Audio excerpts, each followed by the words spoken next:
अभी का 3 बजे की 3 बड़ी खबरों में आज के दिन की पहली और बड़ी खबर एडी सिंह को गिरफ्तार किया गया। आरजेडी कोटे से राज्यसभा के सांसद हैं एडी सिंह, जिन्हें आज के दिन दिल्ली में गिरफ्तार किया गया। आलीशान बंगले, आलीशान इनका रहन सहन और विदेशों में भी इनके कई बिजनेस, लेकिन इन्हें फर्टिलाइजर में किसी घोटाले को लेकर गिरफ्तार किया गया। दूसरी खबर आज के दिन की टीके का टोटा। जिस तरह से बिहार में लगातार वैक्सीनेशन में कमी देखी जा रही है, जो आंकड़ा निर्धारित किया गया था उसको छूने का वो आंकड़ा कहीं से भी दिखाई नहीं देता और इस समय लोग टीके की किल्लत से जूझते हुए दिखाई दे रहे हैं। तीसरी खबर आज के दिन की, महिला जो पुलिस थी रूपा तिर्की, जिनकी मौत हुई थी सरकारी आवास में, उनके अब सीबीआई जांच की लगातार मांग की जा रही है। आज के दिन मानव श्रृंखला बनाई गई जिनमें उनके माता और पिता भी शामिल थे। इन 3 बड़ी खबरों पर हम डालेंगे नजर, लेकिन उसके पहले देखिए आज की बड़ी सुर्खियां।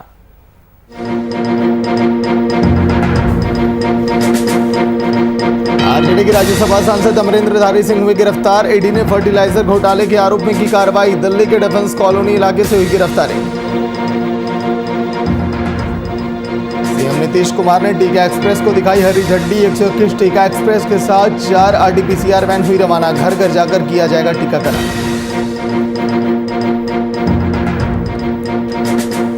रूपा तिर्की की मौत के मामले में आदिवासी समाज ने बनाई मानव श्रृंखला। सरकार से सीबीआई जांच की मांग। 3 मई को सरकारी आवास पर मिला था शव।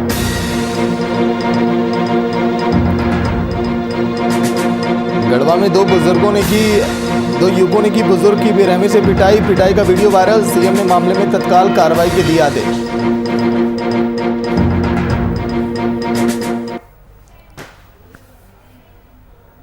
तो चलिए शुरुआत पहली खबर के साथ। सांसद गिरफ्तार और आरजेडी में भूचाल। राज्यसभा कोटे से सांसद हैं जो अमरिंदरधारी सिंह को ईडी यानी कि प्रवर्तन निदेशालय की टीम ने गिरफ्तार कर लिया। शुक्रवार को ईडी ने कार्रवाई दिल्ली में की है। अमरिंदरधारी पर फर्टिलाइजर घोटाले का आरोप है और एडी सिंह की गिरफ्तारी से आरजेडी में हलचल बढ़ गई। अमरिंदरधारी सिंह पटना के विक्रम के रहने वाले हैं। अहमद पटेल के भी काफी करीबी माने जाते हैं। एक बड़े व्यापारी और जमींदार हैं। पाटलिपुत्र कॉलोनी में उनका एक बड़ा आलीशान घर है। पालीगंज में के गांव में 1000 बीघा जमीन के मालिक हैं वो। उनका रियल एस्टेट समेत 13 देशों में फर्टिलाइजर और केमिकल के इंपोर्ट का भी बिजनेस है। 2020 में आरजेडी से राज्यसभा के सांसद बने थे और अब उनकी गिरफ्तारी के बाद आरजेडी के खेमे में हलचल अब बढ़ गई। आरजेडी के माननीय सांसद अमरिंदरधारी सिंह जी को ईडी ने गिरफ्तार किया है। किन कारणों से किया है इसकी विशेष जानकारी हमें नहीं है। ये अपना पक्ष इनके वकील रखेंगे, लेकिन ये देखा जा रहा है कि केंद्र की सरकार अपनी एजेंसियों के माध्यम से विरोधी दल के नेताओं को इसी तरह परेशान करती है। ईडी, आईडी, सीबीआई के माध्यम से जिस तरह से केंद्र सरकार इसका दुरुपयोग करती है, ये भी मामला प्रकाश में समय समय पर आते रहा है। राज्यसभा सांसद अमरिंदरधारी सिंह उर्फ एडी सिंह दिल्ली में आज के दिन गिरफ्तार किए गए। खाद्य घोटाले से संबंधित मामले में प्रवर्तन निदेशालय ने एक्शन लिया है।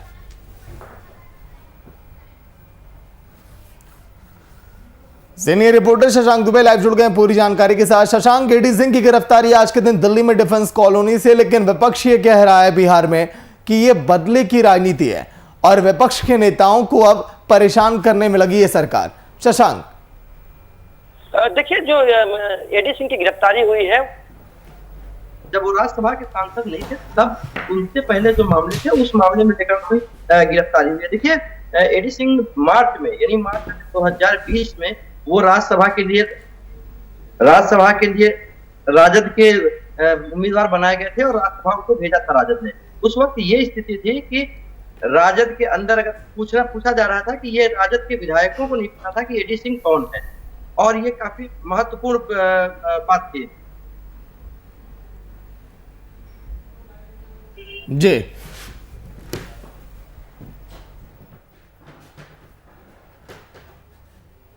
तो कौन है एडी सिंह?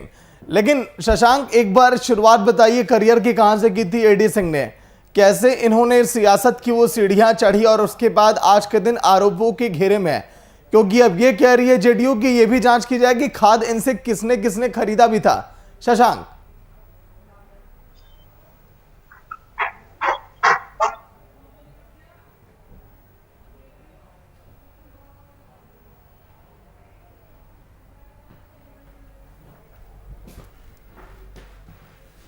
तो कौन है एडी सिंह, लगातार ये हम आपको बता रहे हैं।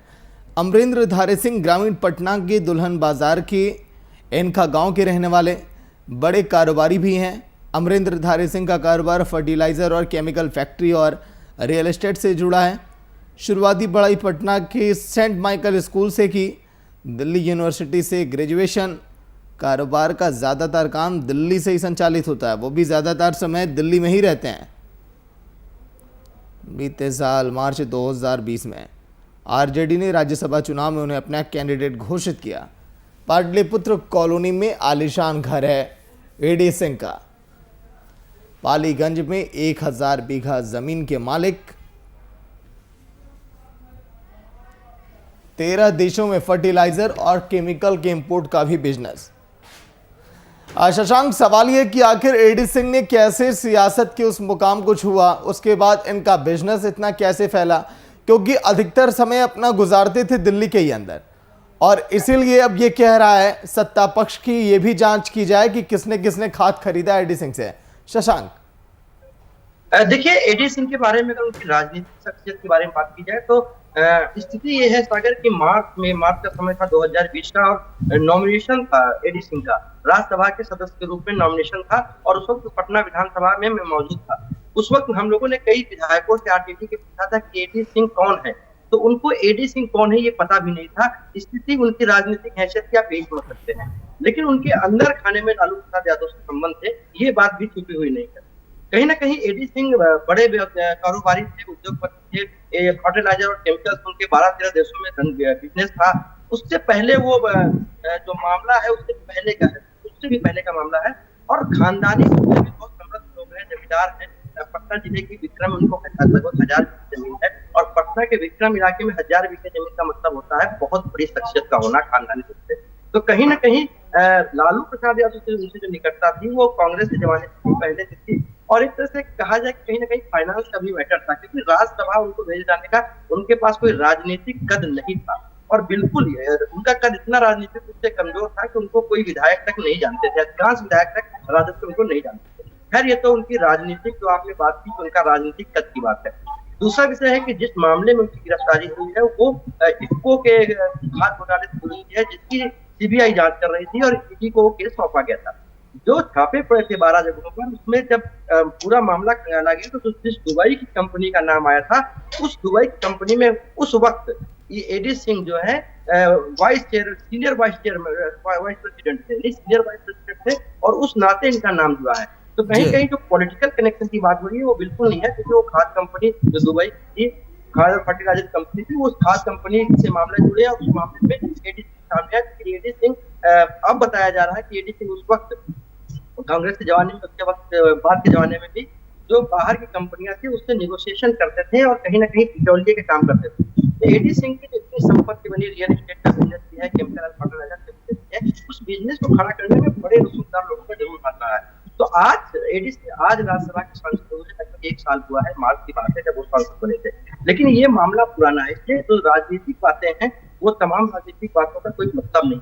लेकिन जो सत्ता पक्ष का कहना है, देखिए विपक्ष इसको वेंडिटिव एक्शन बता रही है, बदले की कार्रवाई बता रही है, लेकिन ये मामला पूरा बहुत बड़ी तफ्तीश हुई थी और दुबई तक आती थी। और दूसरा विषय जो सत्ताधारी लोग कह रहे हैं कि इसकी जांच कराई जाए कि आखिर ये मामला कहाँ और किन किन लोगों से जुड़ा हुआ है, तो निश्चित तौर पर सीबीआई जांच कर रही है, इन्फोर्समेंट डायरेक्टरेट इनसे पूछताछ कर रही है तमाम चीजों का, क्योंकि कहीं ना कहीं सत्ता का संरक्षण या बड़े लोगों का संरक्षण जब तक प्राप्त नहीं होगा, आप नेशनल और इंटरनेशनल बिजनेस कर रहे हैं और पूरा भारतीय खाद्य कंपनियों के साथ निगोशिएशन कर रहे हैं, बहुत बड़े बड़े घोटाले हो रहे हैं सब्सिडी के नाम पर।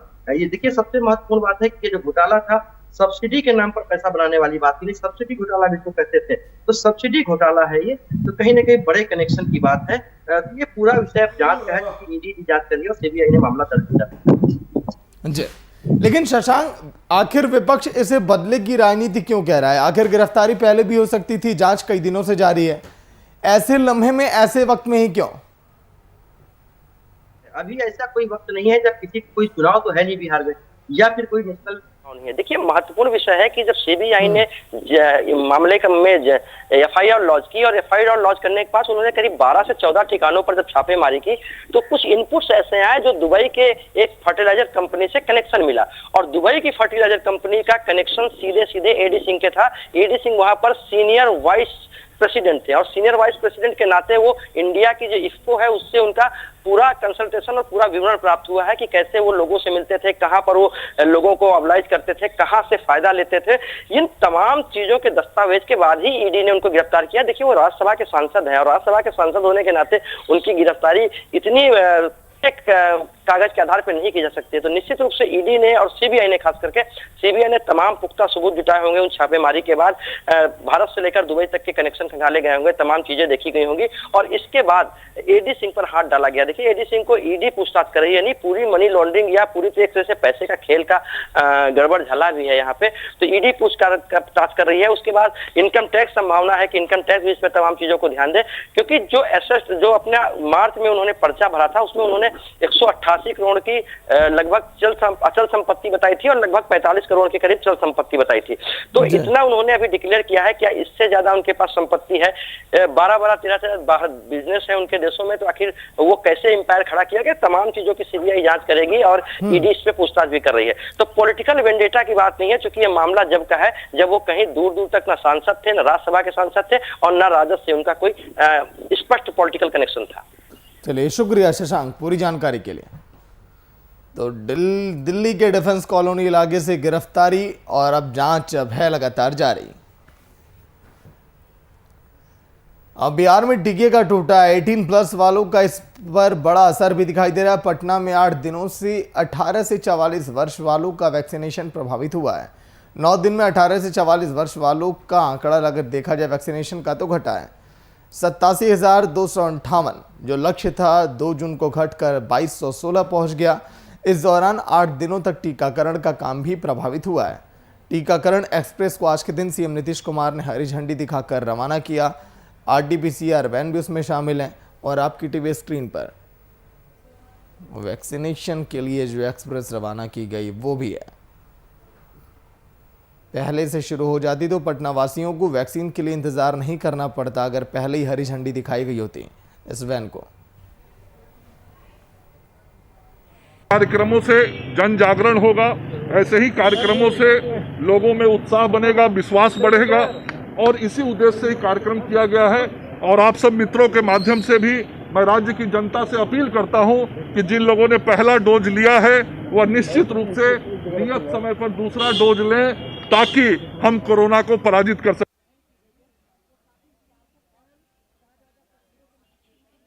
तो टीका एक्सप्रेस को हरी झंडी दिखाकर किया गया रवाना।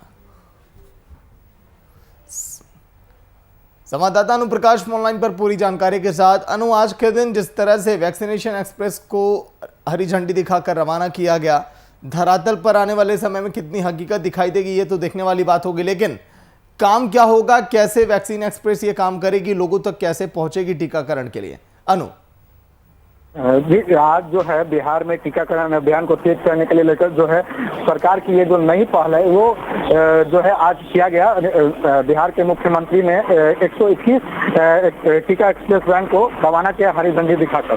जी, इसको जिसमें से 4 RT-PCR वैन थी और टोटल जो है 121 वैनों को रवाना किया गया। उसमें स्वास्थ्य मंत्री मंगल पांडे भी मौजूद थे और डिप्टी सीएम रेणु देवी भी मौजूद थी। उनके इसके सामने ही उनको रवाना किया इस वैन को। जी अनु, ये वैन कैसे काम करेगी, लोगों तक कैसे पहुंचेगी, पहले कौन सी जगहों को निर्धारित किया गया है? आपको बता दें कि सागर की ये जो वैन है ये हर गांव जाएगी, हर कस्बे में जाएगी, जाकर जो लोग अभी तक वैक्सीन नहीं लिए हैं उनको जाकर ये वैक्सीनेशन किया जाएगा इस वैन के द्वारा। और इसमें जो है टोटल जो है एक ANM की स्टाफ है, एक डॉक्टर हैं, प्लस जो भी वैक्सीनेशन की वैक्सीन की जो है उस गाड़ी में अवेलेबल रहेगी और हर डिस्ट्रिक्ट में जाकर इस गाड़ी वैन के द्वारा लोगों को जागरूक भी किया जाएगा और लोगों को जो है वैक्सीनेशन दिया जाएगा। जी अनु, कितना फायदा होगा, कितनी रफ्तार आएगी टीकाकरण में जो इस वक्त रफ्तार स्लो अब दिखाई दे रही थी? देखिए, जैसे कि पिछले कुछ 7 से 8 दिनों पहले तक की जो बात की जाए, उसमें जो है 18 वर्षों के लोगों को जो है टीका नहीं मिल पा रहा था, लेकिन अब जो है बीते दिन जो है कोरोना वैक्सीन आ चुका है और अब जो है आज से जो है 18 वर्षों के लोगों को भी जो है वैक्सीनेशन चालू कर दिया गया है। और साथ ही साथ आज इस टोटल 121 वैनों को रवाना किया गया है, जिससे काफी ही वैक्सीनेशन की जो किल्लतें आ रही थी उससे राहत मिलेगी आम लोगों को, जो कि सरकार के अच्छी पहल ये दिखाई दे रही है। चलिए, शुक्रिया अनु पूरी जानकारी के लिए। 4 RT-PCR वैन भी रवाना। 121 टीका एक्सप्रेस जिसे रवाना किया गया, हरी झंडी दिखाई गई। 4 RT-PCR वैन भी रवाना।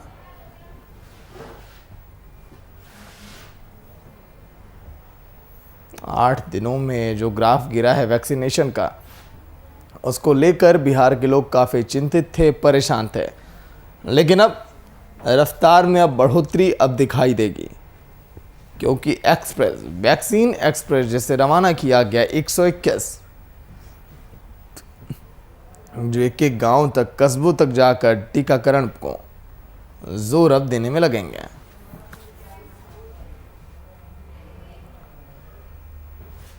लेकिन अब सवाल यह है कि आखिर कब मिलेगा रूपा को इंसाफ, क्योंकि महिला थाना प्रभारी रूपा तिर्की की मौत की सीबीआई जांच की मांग को लेकर रांची के अल्बर्ट एक्का चौक पर मानव श्रृंखला बनाया गया, जिसमें आदिवासी समाज के लोग काफी संख्या में शामिल हुए। रूपा तिर्की हत्याकांड में सीबीआई जांच की मांग वो कर रहे हैं। आदिवासी समुदाय के लोगों के साथ रूपा तिर्की के माता पिता भी इस मानव श्रृंखला में शामिल हुए और अपनी बेटी की हत्या की सीबीआई जांच की मांग सरकार से करने में लगे हैं। इस दौरान लोगों ने अपने हाथों में पोस्टर लेकर रूपा तिर्की को इंसाफ दिलाने की आवाज बुलंद की। 3 मई को साहिबगंज महिला थाना प्रभारी रूपा तिर्की की बॉडी उनके सरकारी आवास में फंदे से लटकती मिली थी।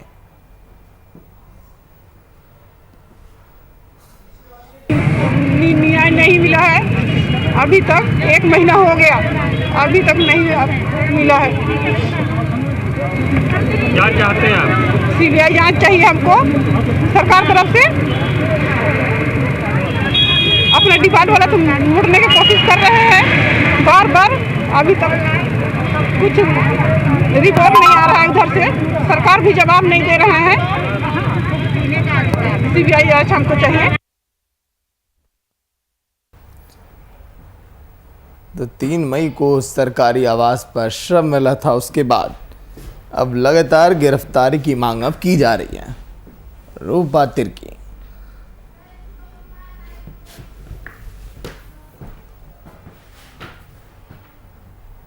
संवाददाता शुभम कुमार लाइव जुड़ गए हैं पूरी जानकारी के साथ। शुभम, क्या कुछ अपडेट और अभी तक जांच कहां तक पहुंची, क्योंकि ऐसा कहना उनके करीबियों का, माता पिता का, कि अभी तक इंसाफ नहीं मिला, जांच क्या की जा रही है इस पर शुभम?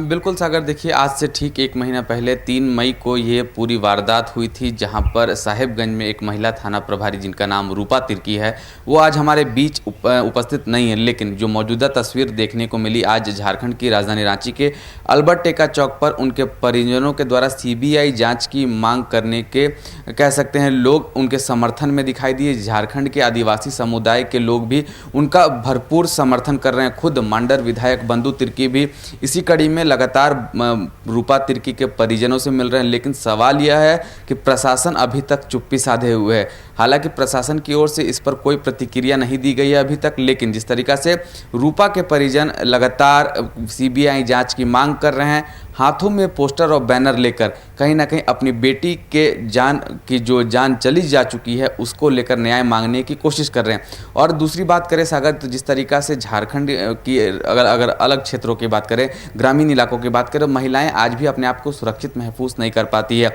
और इसी वजह से रूपा तिर्की की मां साफ तौर पर यह आरोप लगा रही है प्रशासन के ऊपर, राज्य सरकार के ऊपर, कि रूपा तिर्की ने सुसाइड नहीं किया था, रूपा तिर्की की हत्या की गई थी। उसी की सीबीआई जांच की गुहार लेकर वो सरकार तक जाने का बार बार प्रयास कर रही है, लेकिन सरकार अभी तक इस मामले पर चुप है पूरी तरीके से। जी, लेकिन शुभम, जो माता पिता कह रहे हैं और जो जांच में तस्वीरें अभी खुलकर सामने नहीं आ रही हैं, ये कहना पिता का कि फंदे पर शव तो लटका था, आत्महत्या का इसे एंगल दिखाया जा रहा है, लेकिन शरीर पर जख्म और चोटों के निशान थे और सबूतों को भी मिटाया जा सकता है जितना वक्त लग रहा है। ऐसा भी संभव है शुभम?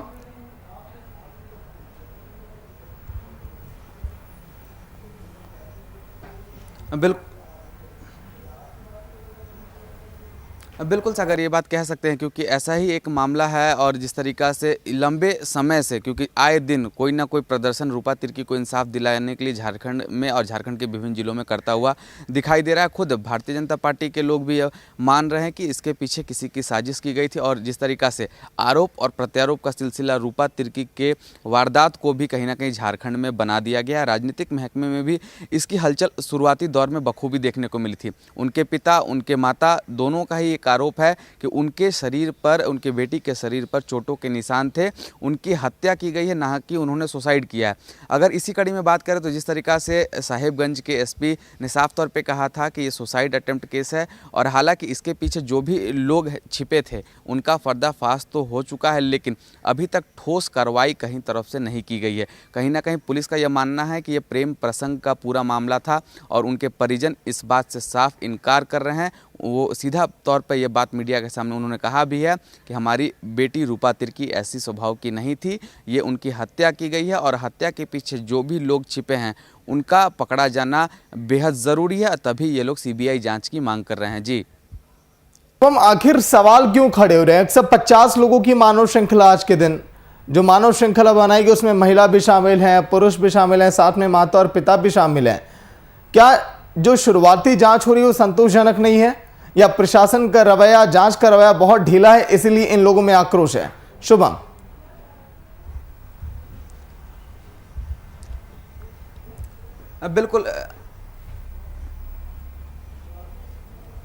बिल्कुल सागर, उन्हें जो प्रशासन की ओर से कार्रवाई की गई थी उन्हें बिल्कुल भरोसा नहीं है। शायद इसी वजह से वो लोग आज राजधानी रांची के मुख्य चौराहे पर, अल्बर्ट टेका के चौराहे पर उन्होंने रूपा तिर्की के तस्वीर पर पुष्पांजलि भी अर्पित की, उनके लिए श्रद्धांजलि की, उनके लिए आत्मा की शांति के लिए दुआ भी मांगी गई और कोरोना के प्रोटोकॉल को देखते हुए, सोशल डिस्टेंसिंग का पालन करते हुए उन्होंने मानव श्रृंखला बनाकर राज्य सरकार को जगाने का प्रयास किया है और पुलिस प्रशासन को भी जगाने का प्रयास किया गया है। अब यह देखना होगा क्योंकि लंबे समय से, तकरीबन आज 1 महीना पूरा हो गया है और 1 महीने से पूरे प्रतिदिन झारखंड के विभिन्न जिलों में कहीं ना कहीं रूपा तिर्की को इंसाफ दिलाने के लिए आवाज़ खनक ज़रूर सुनाई पड़ती है। अब यह देखना होगा कि राज्य की जनता के मन में यह बात पूरी तरीक़ा से बैठ चुका है कि रूपा तिर्की की हत्या की गई है, ना ही उन्होंने सुसाइड किया था। अब यह सरकार कब मानने को तैयार होती है, कब रूपा तिर्की के परिजनों को इंसाफ मिलेगा, कब रूपा तिर्की को इंसाफ मिलेगा, ये तमाम सवाल खड़े हैं। जी चलिए, शुक्रिया शुभम पूरी जानकारी के लिए। तो 3 मई को सरकारी आवास पर शव मिला था। शुरुआती जांच से खुश नहीं है माता पिता और जिन 150 लोगों ने आज के दिन मानव श्रृंखला भी बनाई। रूपा तिर्की की मौत का मामला फिलहाल सुर्खियों में।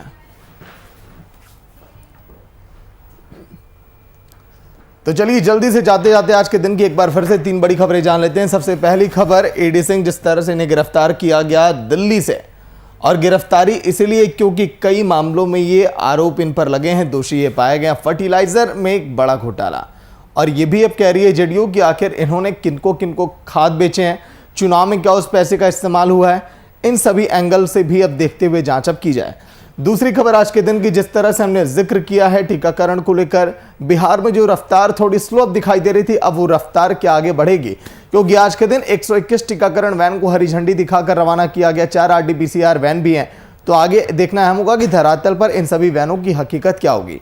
तीसरी खबर आज के दिन की जो हम आपको दिखा रहे हैं, जो महिला यानी कि रूपा तिर्की जो महिला थाने की प्रभारी थी, उनका ये कहना, उनके परिजनों का ये कहना कि बेटी को इंसाफ अभी तक नहीं मिला, उन्होंने आत्महत्या की या हत्या, अभी तक इसकी गुत्थी सुलझ नहीं पाई है। फिलहाल इतना ही, देखते रहिए VIP न्यूज़। नमस्कार।